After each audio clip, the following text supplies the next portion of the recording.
Hello friends, बिंदास कनिष्का वर्मा में आपका स्वागत है। बहुत समय पहले की बात है। एक शिल्पकार मूर्ति बनाने के लिए जंगल में पत्थर ढूंढने गया।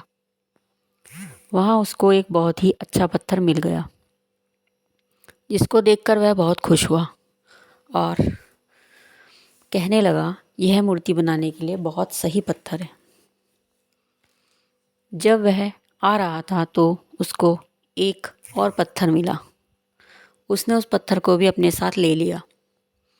घर जाकर उसने पत्थर को उठाकर अपने औजारों से उस पर कारीगरी करनी शुरू कर दी। औरों की चोट जब पत्थर पर हुई तो वह पत्थर कहने लगा कि मुझको छोड़ दो, इससे मुझे बहुत दर्द हो रहा है। अगर तुम मुझ पर चोट करोगे तो मैं बिखर कर अलग हो जाऊंगा। तुम किसी और पत्थर से मूर्ति बना लो। पत्थर की बात सुनकर शिल्पकार को दया आ गई।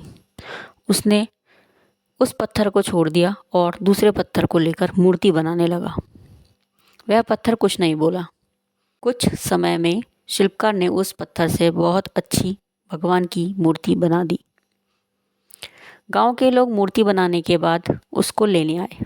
उन्होंने सोचा कि हमें नारियल फोड़ने के लिए एक और पत्थर की ज़रूरत होगी।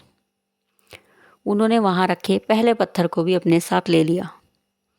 मूर्ति को ले जाकर उन्होंने मंदिर में सजा दिया और उसके सामने उसी पत्थर को रख दिया। अब जब भी कोई व्यक्ति मंदिर में दर्शन करने आता तो मूर्ति को फूलों से सजाया करता, दूध से स्नान कराता और पहले पत्थर पर नारियल फोड़ता। जब लोग उस पत्थर पर नारियल फोड़ते तो वह बहुत परेशान हो जाता। उसको दर्द होता, वह चिल्लाता, लेकिन उसकी कोई सुनने वाला नहीं था।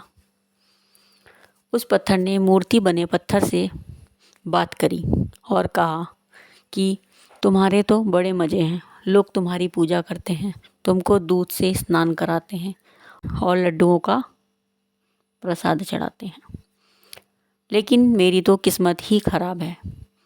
मुझ पर लोग नारियल फोड़कर चले जाते हैं। इस पर मूर्ति बने पत्थर ने कहा कि जब शिल्पकार तुम पर कारीगरी कर रहा था, यदि तुम उस समय उसको नहीं रोकते तो आज मेरी जगह तुम होते, लेकिन तुमने आसान रास्ता चुना, इसीलिए अभी तुम दुख उठा रहे हो। उस पत्थर को मूर्ति बने पत्थर की बात समझ आ गई। उसने कहा कि अब से मैं कोई भी शिकायत नहीं करूँगा। इसके बाद लोग आकर उस पर नारियल फोड़ते। नारियल टूटने से उस पर भी नारियल का पानी गिरता और अब लोग मूर्ति को प्रसाद का भोग लगाकर उस पत्थर पर भी रखने लगे।